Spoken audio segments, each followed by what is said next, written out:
Hey guys, Kira, and welcome back to another episode of Levitated with me. Hello. We made it to the overworld last episode, and I'm so excited about it. And I did some things.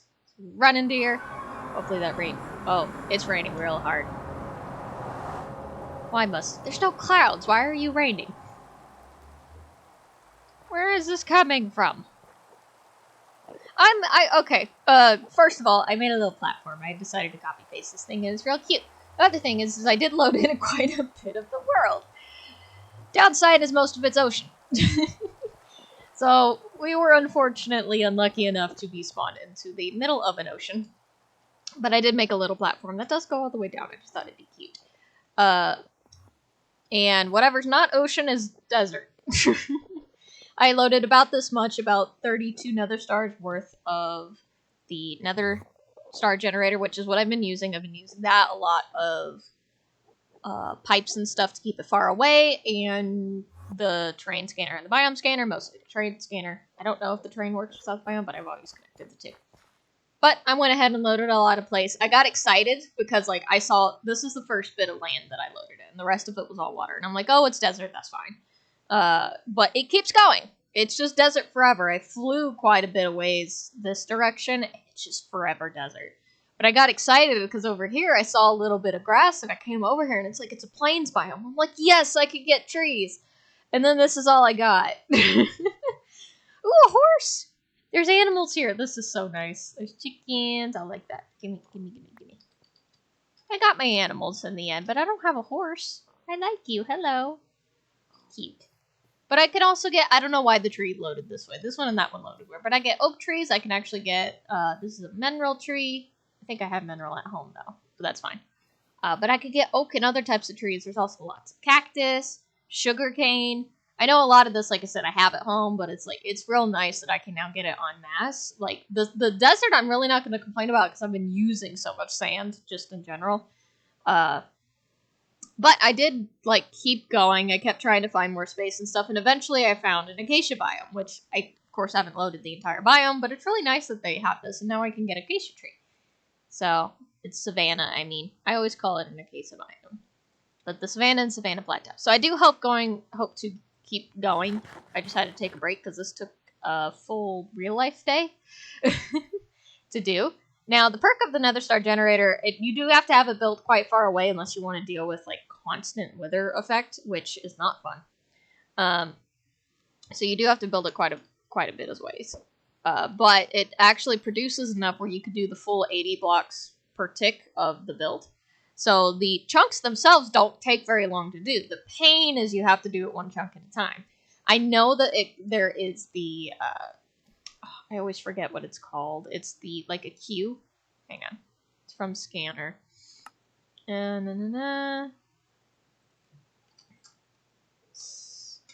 Queue? Yeah.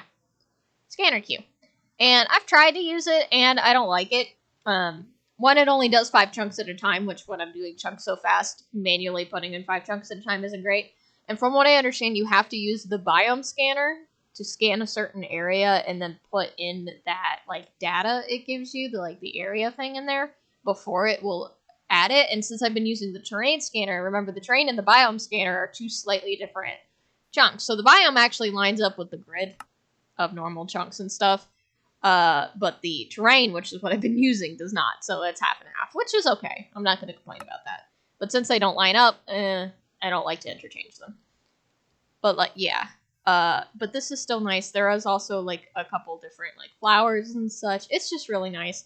I've been watching squid die all of the time. But the other perk, too, is as I've been building this, is I can see the ground underneath quite easily. And I'm sure this was done on purpose, but a lot of these, oh, I forget what they're called. They're not called mines, but that's what I'm going to call them. But a lot of these artificial mines have been spawning. Now, if they've come with chests, I don't know. I haven't been looking. They do have spawners, which is nice. And in the sand mountain that is in the desert over there, there is a pyramid, like one of those... Wow, I play Minecraft all the time and I can't remember the name of them, but the pyramid things, the sand temples, the desert temples. There's the words. It's in there. Like, I think it's this mountain, and it's in there. It's either this one or this one. I can't remember which, but like it doesn't stick out anywhere. And I saw it while I was building it, and I flew over there and I looked in a chest, and I'm like, oh, that'd be cool to get to later. And then I realized once I was done that there was no way to get to it unless I dug. And now I'm not 100% sure where it's at. So it's okay. There wasn't anything super interesting. It was just extra stuff. But yeah. But it did take a while to do this, but this was 32 nether stars, so that's not too bad, especially because I can produce nether stars so quickly, and since I have everything chunk loaded in the end that I need chunk loaded, I can just keep producing nether stars and not worry about the differences of being in the overworld versus the end. I will say, though, I discovered something. So you guys saw the fancy looking rain that I actually really like the way it looks, and you see these fancy looking clouds. These aren't normal Minecraft clouds. Let me tell you what happened.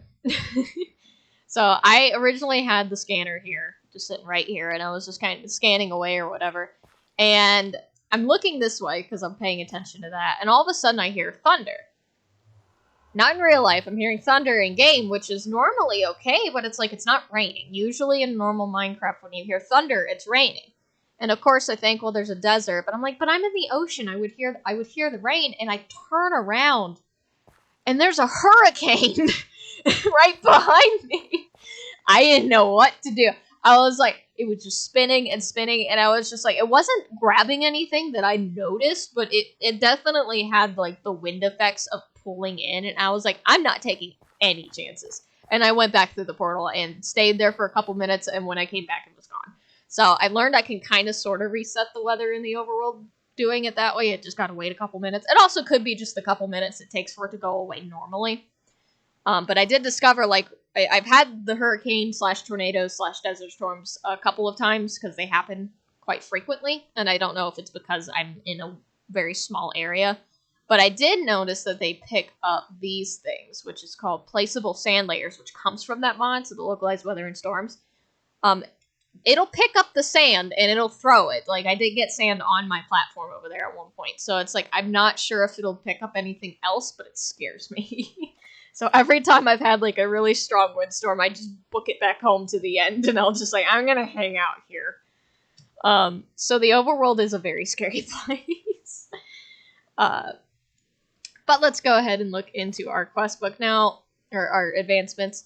Since we got to the overworld, there is a couple different things it wants us to do. It wants us to find rubber saplings. It wants us to make these void ore miners and other things. Like, this is for recursive engineering.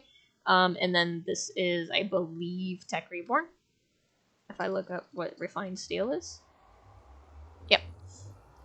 So there's a couple different things it wants us to do, but before we get to that point, because there's so much that we still need to do towards materials and building and that sort of thing, I really want to focus on making the ME system, because we really need one. And also, I can't do the rubber tree sapling, because if we read this one, it says, rubber trees generally grow in forest and swamp biomes. You'll need to rebuild the overworld to find them. Well, I have acacia, desert, and ocean, not forest and swamp. And I have the tiniest bit of a plains biome. So I'm going to have to keep expanding, going farther and farther out. What I could do, what I'm probably going to do, if you noticed, I have this angel block, which is really easy to make. It just feathers, obsidian, gold ingots. And the way that the angel block works, if you guys don't know, is just wherever you are, air, whatever, if you place it, it'll place, and you can break it. So I can use that to put down the biome and terrain scanner and other things to go ahead and build somewhere else. Because if you guys look right below my map, well, I don't know how well you guys can read it, but it says deep ocean underneath my map, so it's telling me the biome. So I'll probably pick a direction, fly for a while until I hit the biome I want, and then start building there, rather than just trying to keep expanding outward from here, if it's not close. If it's close, then I'll connect it all, because it would just look nicer that way. But if it's not, because like I said, that's savanna for a long time, that goes desert for miles. I know desert biomes are usually big, but oh boy. That's a huge desert, but we'll see. And I did fly a bit that ways and a bit that ways. Not so far that you can't see the like this platform anymore. I think my render distance is 20 chunks. So it's not super far, but it transfers in and out constantly of deep ocean versus ocean, which usually kind of means that you're in the ocean and you're not going to get out of it for a while. What I could do is kind of like keep going and outlining, like just finding the edge of like this desert and acacia biome and just kind of trying to see if I can find maybe the land that encompasses the ocean, but that might also take a long time, so who knows. It takes a while, but I'm willing to do it. But we're going to go ahead and go back to the end, because I want to work on that ME system from Applied Energy Sticks. I can just type applied. And the reason I want to do that too is like I'm just running out of space. I'm sure you guys noticed, but like almost every single one of these drawers are filled. I'm using all of the chests for different things. I mean, and none of these are necessarily filled to the brim, but it's like I'm starting to run out of room, and I don't want to get to the point where I have no space. Like that I can't do that, because if I have no space, that would just make crafting easier instead of having to go over here and find the iron or the gold. Like iron, gold, lapis, and clay I use a lot to make polymer for the simulation chamber, which is real nice. But I have to do that a lot, and it's just like it'd be easier if I could do it all in the same space. So let's see if we can see how much we can get done for that today. So the first things first is we need a lot of stuff. I do think I want to go ahead and make the energy cell first, because that's kind of like the base. You need the energy cell for everything. So we need Certus quartz, fluix dust, as well as quartz glass. And quartz glass is made with nether quartz dust and glass as well. You could use Certus quartz dust, but I went ahead and ground down some nether quartz because I had quite a bit of it. So let's go ahead and do this. We can do that twice, or maybe 3 times. We'll do 4. That's 3. At a number of times we will make quartz glass, because I'm sure we're going to need more of it later. I have 311 Certus quartz, which is nice. And then we also need, like I said, the fluix, which is made, fluix crystals is made with charged nether quartz, or charged Certus quartz, sorry, and redstone dust in a puddle next to one another, and wait for a moment to receive 2 fluix dust. My only thing is I don't know if this is going to consume the water. I have infinite water, but who knows? We're about to find out, because I'm going to do quite a bit. This will make 16, I believe. I always grab one more than I want. And then let's grab a bucket, and I can just go downstairs now. I don't have to go break into my tech area to do this. So I can just grab it straight out of there. We'll just make a hole right here. Oop, I gotta turn my magnet off, otherwise this will be difficult. Now, will you consume the water? No. Yay! Fluix crystal. Now, is there any easier way to get this? Let's see. I know that there's the pure fluix dust to make the practical zona. So fluix seed is made with dust. 1 dust gets you. Yeah, I think that doubles. Yeah, I'm gonna say that kind of doubles. Yeah, because if you get 2 seeds per, you'll double it every time. That's nice. Well, I don't need to take this water back out. Put this back on. There we go. And I believe I said I have to crush this. And the way to crush it is through a pulverizer or sag mill. And the sag mill is what we have. So we'll do that. I have a quick pulverizer. Where's the sag mill, I mean? Yeah. Ooh, that does go fast. Okay. Energy cell. Boop. Energy cell. Alright, and I believe we can go ahead and just put this down, because this is where the energy is going to go into. So I'm going to just put it right here. Because we're going to move everything from upstairs to downstairs, because this is just going to make more sense. I don't know what I'm going to do with the upstairs yet. I might just move my bed back up to there. Oh, is this not going to connect? Hello. Oh, I forgot. This is weird. It doesn't connect the way I want it to ever. Okay, hang on. I'm going to do a thing. I'm gonna go steal for myself. I need, axe. Hatchet. Hello, I would like one of you. Who move snow down here? Oh, it was the generator. That's fine. And insert. Okay. I'm just going to steal this real quick. I had to do this for the Glacial series as well. I had to put it into a capacitor first. It wouldn't accept it straight from the thing, so hopefully this will work. If I tell it to output. Output. No. Oh, I always forget how this works. We'll figure it out. I'm just gonna leave it the way it is for now. That's okay. I'm sure there's another block. Is it the energy acceptor? Acceptor. Yeah! I always forget that thing. I'm not dumb. The energy acceptor is made with flux crystal, iron, and I just need iron. I have everything else in my inventory. Aha! The battery just exists. For reasons unknown. No, you need the battery. It's definitely known.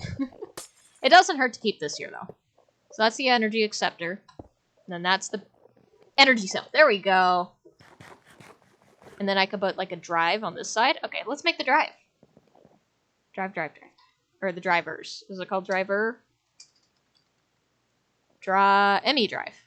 Okay, this is where we're going to need inscribers. So that first steps first. Inscriber.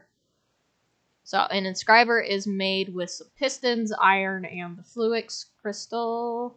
I'm going to just grab a stack of iron because that just makes my life easier. As well as 2 redstone, 8 cobble, 6 wood, and 2 slime. That way I can make my pistons. Do. And then 1 inscriber. And I guess I can put this next to the energy acceptor for right now. Doesn't hurt to. Or can I put it here? Does it have to be right next to it? It has to be right next to it. That's okay. I'll move it later. Well, wait. Does it even need power? We'll get there when we get there. Okay. I need my presses. Yeah. And then I said I was going to make a drive. To make an ME drive, I need iron, which is I have ME glass cables, which is just flux, and quartz fiber. Quartz fiber is quartz dust with glass. 5, 6. I only need a couple of these. And then, engineer processor is made with printed engineering circuit, printed silicon, and redstone. The silicon is with silicon and the silicon press, which makes sense. And then the engineering circuit is the engineering press and a diamond. So, redstone, diamonds. Do I have extra silicon? I do. Oop, I grabbed 2. I only need 1, right? No, I need 2. Okay. Let's go down here and hope this works. And the silicon. Okay. It's not doing it. Or is it? No, it's not. Oh, it did. No, it is. I'm blind. See, I thought I saw it move. Yeah, it's just a little slow. That's okay. Engineering. Come on. You can do it. There we go. Yeah, it's gone. Yay! And then boop, boop, boop. The only downside, I want to make the upgraded version of this. That way I can put stacks into here. Because when I start making the actual ME drives, not the drives, the things that go in the ME drive, it's going to be a little bit more difficult. Okay. I'm going to put this here instead. Cool. It's just drives, or no. What is it? Storage cells. When I start putting the storage cells in there, I'm going to need a lot more of, like, calculation processors as well as logic processors. So if I have the upgraded inscriber, which is the advanced inscriber, that's going to be nice. I can actually do that right now. I have the material. But I can also, I want to do, like, I don't know if this all has to be connected or not. This is where my attention usually stops. I'm going to make it all connect anyway. It doesn't hurt to. And then I need... I'll just put that there for now. Yeah. I need the... What is it called? If I stare at this hard enough, it'll tell me. These are all facades. I don't want a facade. 16, 17, 18. No, where am I? Hello? There's screens, right? There they all are. I need the ME crafting terminal. That takes a crafting table, calculation processor, and an ME terminal. An ME terminal takes illuminated panel, logic processor, as well as an annihilation core and a formation core. Oh, I have all of the stuff. It's just a process. But we're at the end of the episode, so I'm going to have to leave it there. I will finish this off camera. It's not a big deal to do it. So, like I said, it's not hard. It's just I have all the materials. It's just got to do it. And you guys have probably seen Applied Energistics 1,000 times. I'll still explain it in the next episode when we get there, though. So, yeah. I hope you guys enjoyed. And like I said, I'll just do that. And hopefully make a couple of the storage cells. Maybe not a full 16. Well... Like I said, we have the material to make the 64K. The question is do I have the patience to make a 64K? Because the only downside that I have with Applied Energistics is that it only holds 63 types of stuff, regardless of how big the storage cell is. So, like, the 64K is really helpful for, like, I have a crud ton of endstone. So that would be great to put in there. But if I only have, like, 2 or 3, like, flowers or... ender pearls and stuff. This is less helpful because it's taking up a slot, but it's not taking up the space, if that makes any sense. I don't know how else to describe that, but I do work with it pretty well. It's just better. It is better off to have the 64K in the long run if you're planning on putting a lot of stuff in there, but it doesn't hurt to have the lower ones. The only thing that sucks about the lower ones, the 1K and 4K, is like once you actually make the storage cell, you can't do anything with it. Once you... Unless you're using it, you can't craft it to upgrade it. You're only stuck. You can only upgrade, like, the storage component. So you gotta make decisions. And I'm bad at decisions. But we'll get there when we get there. I'll see you guys in the next one. And bye-bye!